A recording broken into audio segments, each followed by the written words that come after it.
욥기 7장 1절로 21절까지의 말씀입니다. 할렐루야. 초등학교 동창 친구 중에 좀 동창이니까 친구라고 말씀드리지만 친하지는 않고요. 여자아이가 있었어요. 근데 좀 덩치가 크고 육체적으로는 이제 성숙했지만 정신적으로는 조금 성숙하지 못했던 그런 아이가 있었습니다. 그냥 같은 반이었던 기억은 한 번 있는데 그냥 그런 아이가 있었구나 싶었는데 제가 중학교 때 이제 교회를 나가기 시작하면서 교회 가니까 거기에 그 친구가 있는 거예요. 그래서 얘가 여기 있네 이렇게 말았는데 처음에는 그냥 그렇게 있구나라고 생각했는데 점점 시간이 지나면서 한 해, 두 해 지나면서 이 아이가 저를 바라보는 눈빛이 예사롭지가 않아요. 물론 이 아이만 그랬던 건 아니고 다른 모든 여자아이들이 저를 예사롭지 않게 보긴 했는데 아니 그 눈빛만은 그렇게 부담이 되고 그 눈빛만은 좀 신경이 쓰이더라고요. 왜냐하면은 다른 친구들이 좋아하면 그냥 그런가 보다 내가 인기가 좋지 이렇게 하면 말 끝인데 그 친구가 저를 좋아한다 그러니까 주변에 있는 다른 사람들 친구들이 얼레리 꼴레리 그러는 거예요. 그러니까 이제 놀리는 거죠. 야 제가 너 좋아한대 이렇게 제발 관심 좀 꺼줬으면 좋겠는데 하는 그런 마음이 있었고 물론 저는 착한 아이예요. 그리고 남녀 관계에 대해서도 잘 모르는 그냥 그렇게 섬세하고 그냥 대범하지 못한 심약한 아이에 불과했습니다. 그렇기 때문에 인류에는 있기 때문에 애를 싫어하진 않았어요. 옆에서 도와줄 게 있으면 도와주고 챙겨줄 거 있으면 챙겨주고 사람이 착하기 때문에 그렇게 했단 말이죠. 근데 그런 거는 그 관심은 부담스러운 거예요.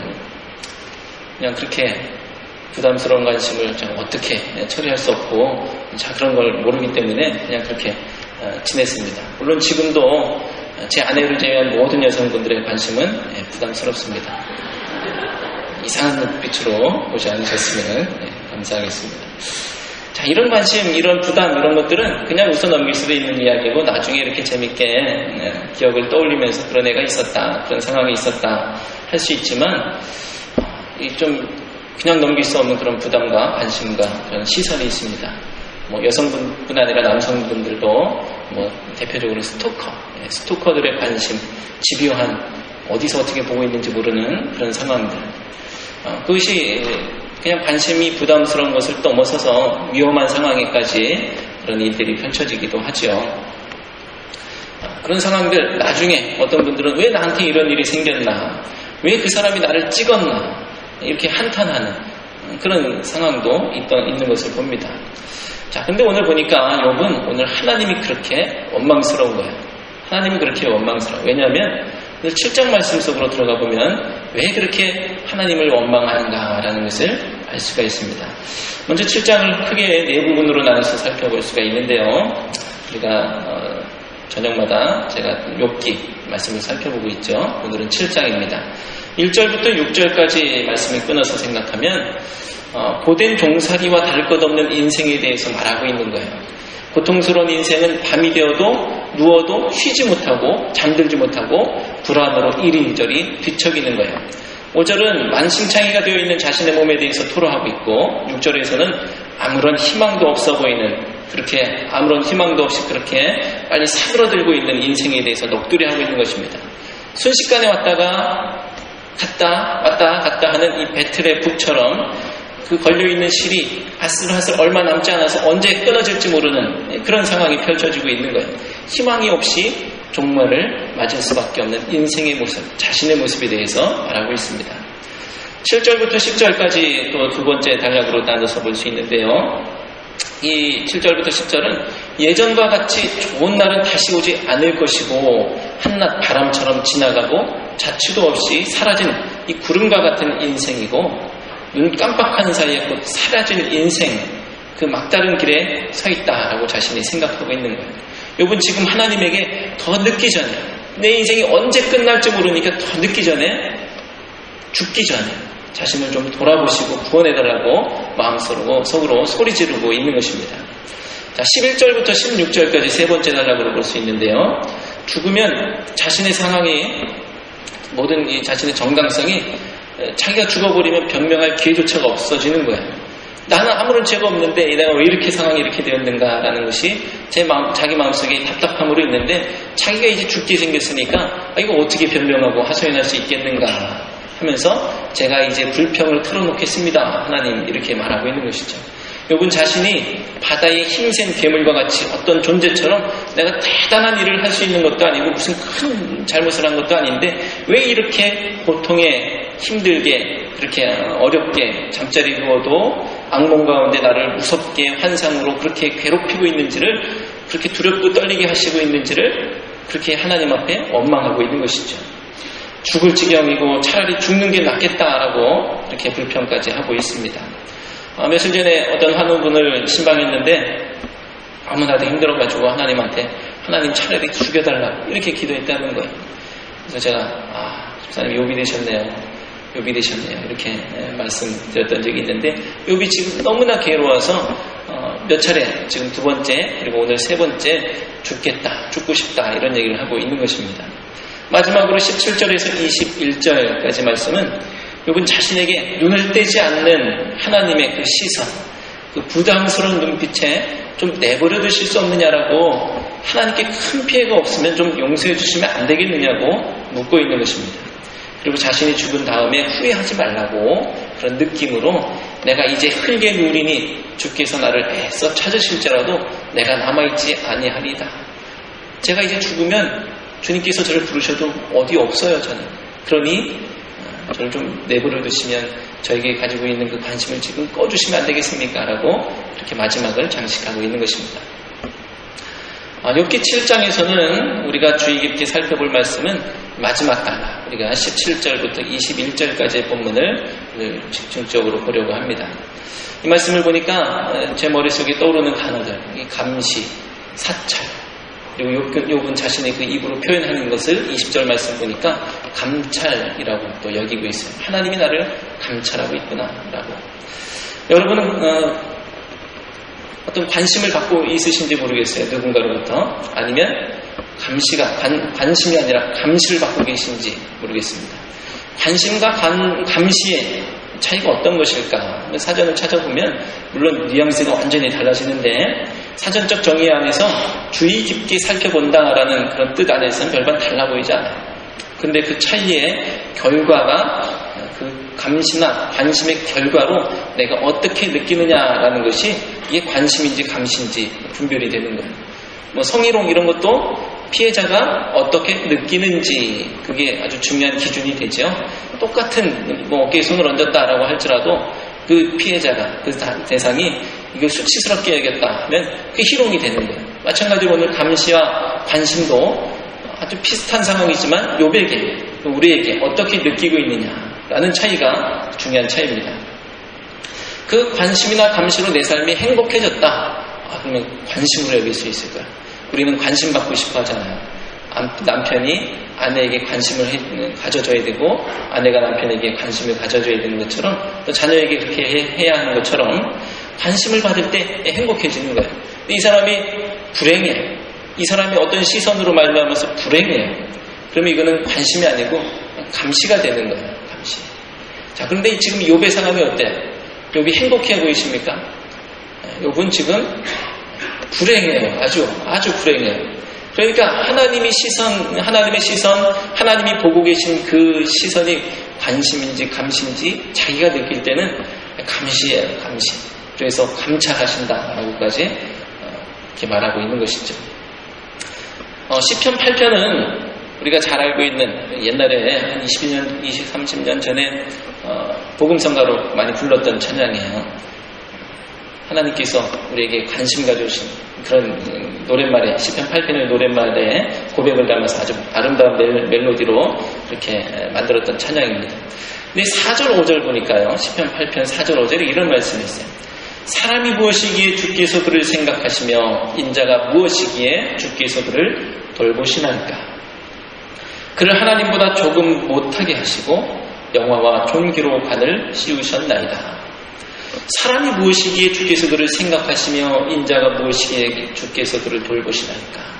하나님께서 이 미천한 인생, 이 고백이 담고 있는 그 모습은 하나님은 정말로 크신 분이고 하나님은 대단하신 분인데, 아니 나처럼 미천한 사람에게 관심을 가져주시고 나를 생각하시고 나를 돌보시고, 아니 이게 있을 수 있는 일인가라는 것에 대해서 하나님 앞에 감사하고 있는 그런 시편이에요.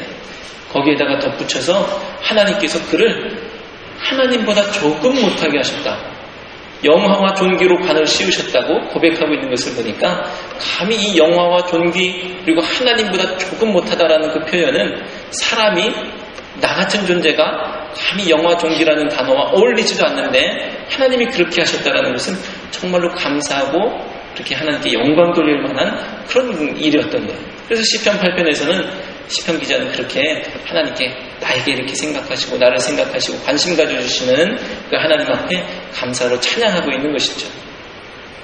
자, 하지만 오늘 말씀 욥기 7장 17절에서 18절에서 에서는 시편 8편에 있는 이 4절 5절 말씀, 방금 읽었던 그 말씀을 너무나 대조적으로 그렇게 고백하고 있어요. 너무나 대조적으로 비슷하게 마치 패러디하듯 이렇게 말합니다. 사람이 무엇이기에 주께서 그를 크게 만드사 그에게 마음을 두시고 아침마다 번징하시며 순간마다 단련하시나이까. 시편 8편을 인용해서 하나님께 비아냥거리듯이 도대체 왜 내게 이런 관심을 가지시며 나를 감찰하시며 한순간 빈틈도 없이 나를 권징하시고 단련하십니까? 라고 하나님 앞에 묻고 있는 거예요. 한 본문은 원문이고 방금 읽은 다른 본문은 한 본문에 대한 패러디인 것이죠.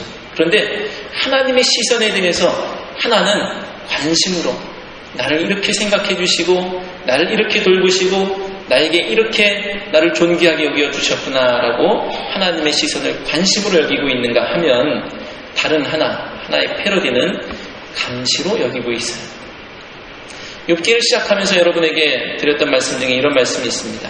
우리는 보통 하나님 저 좀 봐주세요 이렇게 기도하곤 하죠. 그래서 하나님께서 나 좀 봐주셨으면 하는 마음으로 내가 감당할 수 없는 것까지도 이렇게 하나님 앞에 말하는 거예요. 그런데 과연 하나님께서 나를 바라보시는 그 상황, 나를 계속 지켜봐 주시는 그 상황이 내가 감당이 될까라고 한번 생각해 볼 때에 그게 말처럼 쉬운 문제가 아니에요. 감당할 수 없는 상황이 하나님이 나를 바라보실 때 생기기 시작하더라는 거예요. 바로 욥에게 그랬다는 거예요. 욥에게. 하나님께서 욥에게 관심이 있으니까 사탄이 이렇게 둘러보고 왔을 때 아무도 말 안 했는데 하나님께서 내가 욥에게 관심이 있는데 욥 한번 봐봐. 이 동방의 의인이 하면서 욥이 대단해 하니까 거기서부터 이제 일이 틀어지기 시작한 거 아니겠습니까? 하나님이 관심 가지시니까 하나님 저 좀 봐주세요라고 우리가 그냥 쉽게 말하는 그 상황이 되니까 일이 힘들어진 거예요. 지금까지는 사탄 욥에게 이 관심이라는 단어는 아주 긍정적이고 우호적인 행복한 단어였을 거예요. 그런데 최소한 오늘 욥에게는 아주 무서운 단어가 되어버렸습니다. 하나님의 관심. 저도 하나님의 관심을 갈구하고 싶은 마음과 또 감당할 수 없을 것 같은 이중적인 마음이 있어서 어물쩍도 적당히 기도하는 그런 것이 있습니다. 예를 들면 이런 것이죠. 보통 목사님들 중에는 이런 기도 하시는 분이 가끔 계실지 모르겠습니다. 하나님께서 쓰시는 큰 종 되게 해달라, 이런 기도죠. 이거 하고 싶은 기도이긴 한데 잘 생각해보면 이게 감당이 안 되는 거예요. 하나님께서 나를 크게 쓰시려고 한다면 하나님이 나에게 더 개입하시고 관심 가지시고 신경 쓰시고 나를 계속 지켜보실 텐데 내가 그걸 감당할 수 있을까? 이런 마음이, 내가 이렇게 기도하는 것이 옳을까라는 그런 마음이 드는 것이죠. 그래서 일단 그런 기도는 뒤로 미뤄두고 하나님 앞에 적당한 모습으로 기도하는 그런 때가 있습니다. 이 적당함, 우리가 데모 같은 걸 할 때 보면은 부모님들이 자녀들을 걱정해서 야, 앞에 서지 마 이런 얘기 하잖아요. 그러면은 자녀가 뒤에 섭니다. 그러면은 어떻게 해요? 배우 세력이라고 잡아가요. 그래서 뒤에 서면 안 되겠다. 가운데서 어떻게 해요? 핵심 인물이라고 잡아가요. 앞에 서면 어떻게 해야 돼요? 선동했다고, 선동꾼이라고 잡아가요. 아무리 대충 신앙생활을 하려고 하고 앞사람 뒤에 이렇게 숨어보려고 해도 소용이 없어요. 하나님께서 은혜를 부어주시면 그런 분들로 나중에 뒤에 숨어서 대충 하려고 해도 나중에 선동꾼이 되는 거예요. 뭐의 선동꾼? 팀장, 리더, 속창 이런 거 하시는 거예요. 나중에 배우 세력 뭐가 됩니까? 중보기도 하시는 분들이 되고 나중에 핵심 인물, 교회 헌신자, 사명자로 변화될 줄로 믿습니다. 제 과거에 어렸을 적에 군사정권 때였죠. 그때는 텔레비전에서 이런 드라마가 많이 있어요. 드라마나 이런 프로그램, 군대와 전쟁 이야기가 나오는 프로그램을 심심치 않게 볼 수가 있었습니다. 지금도 기억하는, 또 알만한 분들은 아실 3840이라는 이 숫자, 아무 의미 없는 숫자인데 3840 유격대라고 해서 어린 마음에 총싸움하고 하는 거 재밌게 봤던 기억이 있어요. 배달의 기수, 전후 이런 프로그램도 있었죠. 아주 먼 얘기라서 먼 얘기인데, 어렸을 적 얘기인데 제 마음속에 부담이 있었어요. 나중에 보는 건 재밌는데 군대 끌려가면 어떡하지? 군대 갈 때가 될 거 아니에요. 군대 갈 때가 되면 나 안 갔으면 좋겠어. 사람들이 많이 있으니까 이 국가조직 안에서 나 한 명 정도는 좀 빼놓고 그렇게 행정착오나 이런 게 있지 않을까 하는 마음으로 그걸 기대했었어요. 네, 하지만 국가는 저를 버리지 않았습니다. 그래서 절대로 빼먹지 않고 영장이 날라오고 신검을 받고 이렇게 군대에 갔다 오게 되었죠. 20년 넘도록 제가 클 때를 기다려가지고 저를 계속 지켜보면서 절대로 빼먹지 않고 끝까지 추적해서 데려가는 거예요. 이사가도 데려가요. 그렇게 못 본 척하지 않고 그때는 좀 못 본 척하면 좋겠는데 그렇게 하는 거예요. 욥이 고백하고 있고 오늘 말씀에서도 볼 수 있듯이 하나님은 욥을 내버려두지 않으셨고 그리고 놓치지 않으셨고 끈질기게 관심 갖고 계시고 관찰하고 계십니다. 14절처럼 회복이 되고 위로가 되어야 할 이 잠자는 중에도 욥은 하나님께서 주시는 꿈과 환상으로 괴롭고 18절처럼 하나님은 아침마다 또 순간마다 번징하시고 단련하시며 또 19절처럼 하나님은 침 삼킬 동안도 욥을 놓지 않으시는 거예요. 그런데 이것이 언제 끝날지도 모르는 일, 이것이 욥의 고백이에요. 그런데 잘 생각해보면 하나님은 지금 욥을 괴롭히기 위해서 한치도 빠짐없이 욥의 곁을 지키시는 것은 아니에요. 하나님은 지금이 아니어도 고난 중이 아니어도 내가 평안한 중에도 나와 함께 계셨고 내 곁에서 나의 작은 것, 작은 신음소리에도 귀를 기울이시는 분인 줄로 믿습니다. 하나님은 어저께나 오늘이나 어느 때든지 변함이 없으십니다. 우리는 얼마나 변덕인지 성공할 때는 내가 잘해서, 우리 실패할 때는 하나님 때문에 이런 얘기를 할 때가 있어요. 어떨 때는 이렇고 어떨 때는 내 탓이 하나님 탓이고 내가 잘해서고 이런 달면 삼키고 쓰면 뱉는 그런 사람의 모습이 우리 모습 아니겠어요? 근데 하나님은 좋을 때나 고난 중이나 나와 함께 하셨던 것이죠. 그러니 지금 욥이 괴로워하고 있는 이 상황, 그것은 하나님이 바뀌셨기 때문이 아닌 거예요. 오늘 욥기는 조금 이상합니다. 욥의 반응이 우리와 좀 달라요. 잘 나갈 때는 내가 잘났기 때문이라고 하다가도 안 될 때는 하나님 탓 이렇게 말하고 하나님이 치신다고 하나님이 벌 주셨다고 하는 것이 사람의 모습인데 조금 그 강도가 더 올라가면 보통은 하나님 탓이 아니라 이제 하나님이 안 계시기 때문에 라고 그렇게 올라가죠. 처음에는 그래도 좀 견딜만 하니까 하나님께서 날 다루시는구나 정도로 조금 이해하면서 넘어갈 수 있어요. 근데 강도가 넘어가면서 견딜 수 없는 상황이 되면서 정말로 죽여달라고 말할 수밖에 없는 그런 상황이 되면서 반응이 하나님은 안 계신 거야 이렇게 선언하는 사람들의 모습이 있는데 참 이상합니다. 오늘 욥을 보니까 고난 중 보통은 하나님 없다 하는데 욥은 하나님이 계시기 때문이라고 말하는 거예요. 하나님이 자신을 놓치지 않기 때문에 하나님이 나에게 시선을 떼지 않기 때문이라고 욥은 지금 고백하고 있는 겁니다. 하나님께서 계시기 때문에 자기가 괴롭다고 하는 거예요. 똑같이 뭔가 불경스러워 보이기는 하는데 뭔가 다릅니다. 무엇이 다른가? 하나님이 없다고 선언하는 것과 하나님이 있다고 선언하는 거예요. 욥은 하나님으로만 설명되는 사람입니다. 하나님이 없으면 설명이 안 돼요. 쉽게 하나님은 죽었다, 하나님은 없다라고 선언해도 되는 상황인데 그러면 그를 설명할 수 있는 방법이 없던 거예요. 하나님이 없다고 한다면 그의 존재 자체가 부정되고 인생 자체가 부정되고 앞으로의 모든 것도 그리고 미래도 상실되는 것입니다. 하나님이 없다는 선언은 인생을 송두리째 부정하는 선언인 것이죠. 그러니 고난 중에도 하나님께 투정 부리고 하나님께 원인이 있다고 말은 하지만 하나님이 없다라고 말하지 않고 있는 거예요. 하지만 우리는 어떻습니까? 하나님으로만 설명되는 사람은 아닌 것 같아요. 반대로 하나님은 나로만 설명되어야 한다라고 생각하죠. 그래서 하나님은 세계 정의, 지구 반대편의 기아 문제, 한국 근현대사의 비극, 그리고 한국 정계의 정치 실종, 이런 문제들, 지금 대두되고 있는 정치적인 모든 현안들, 이런 것들과는 상관이 없는 분이어야 하고 오직 하나님은 나 개인과 가정으로만 나로만 설명이 되어야 하는 분이 되어서 결국은 가정의 신 그리고 개인의 신이 되어버리고 만 것이죠. 역사의 주관자 정의의 하나님, 거룩의 하나님이 아니라 나에게 복 주시는 분이라는 것으로만 설명되어야 하는 것이고 실제로 그 이외의 것에 관심이 없습니다. 하나님은 나로만 설명되어야 한다라는 것이죠. 아이들이 엄마가 다른 아이를 안아주면 미친 듯이 울면서 나만 안아달라고 그렇게 울고 항의하는 아이들이 있죠. 하나님은 나로만 설명되어야 한다고 그렇게 고집하고 있는 아이와 같은 모습이죠.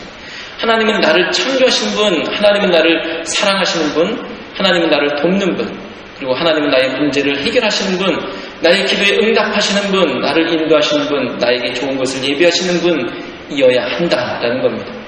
물론 틀린 말은 아니죠. 하지만 비슷한 듯 이 다른 두 가지 상황은 아주 중요한 차이를 가지고 있습니다. 하나님으로만 설명되는 사람 또는 나로만 설명되는 하나님, 이것은 신앙의 중심이 어디에 있느냐라는 물음이에요. 하나님으로만 설명되는 그 사람은 하나님 중심의 사람인 것이고 나로만 설명되는 하나님, 이것은 내가 중심에 있는 그 사람을 말하는 것입니다. 사랑하는 성도 여러분, 하나님이 중심이십니까? 아니면 여러분 자신이 중심이십니까?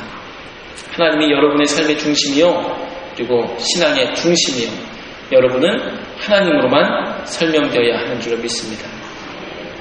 이렇게 몰입해서 말씀을 읽는데 오늘 말씀 계속 흘러가면서 욥의 그런 어떤 투정 그리고 절규, 이 말씀을 읽는데 얼마나 마음이 아픈지요.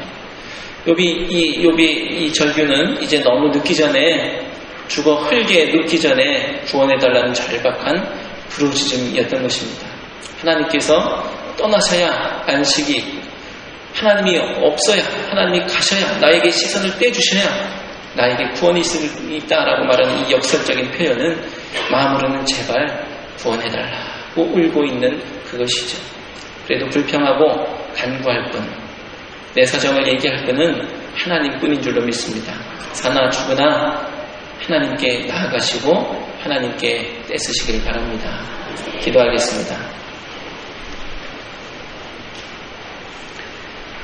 때로는 주님의 동일한 사랑과 관심이 한량없는 은혜로 느껴질 때도 있습니다. 때로는 주님의 동일한 사랑과 관심이 감당할 수 없는 고통의 무게로 느껴질 때가 있습니다. 유한하고 나약한 인생인 것을 직시하게 하시고 주의 은혜만이 이 생명이 사는 유일한 길인 것을 고백하게 하여 주옵소서. 주님을 저로만 설명하려 했습니다. 용서하여 주옵소서. 주님으로만 설명되는 저희가 되게 하여 주옵소서. 주님이 없으면 도무지 아무것도 아닌 인생이 되게 하여 주옵소서. 예수님의 이름으로 기도드리옵나이다. 아멘.